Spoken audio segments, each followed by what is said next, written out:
The next thing you need to do for accessory leg work is a hamstring curl.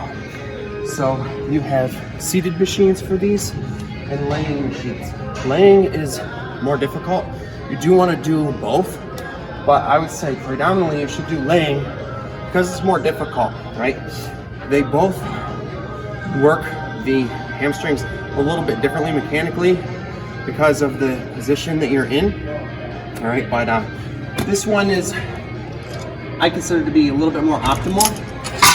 And again, you want to adjust the machine for you so that you're going to get a full range of motion and a good contraction. And you want to go back.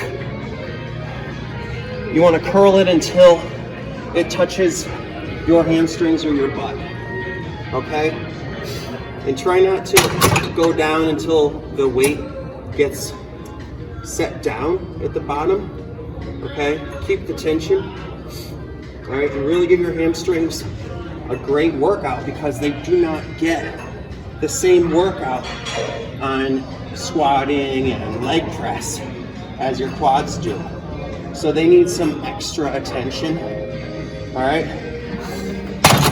And you know, you don't want to use a lot of weight on this. And if it gets to the point where you can't get a full contraction, drop that weight down, keep going with a lesser weight, and keep trying to, you know, get a really great pump back there. High reps is key for this. All right, you want to give it a lot of time under tension.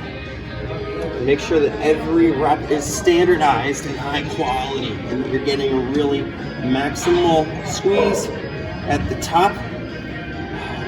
Maximize that contraction and utilize the stretch at the bottom. All right, don't let that weight get set back down at the bottom.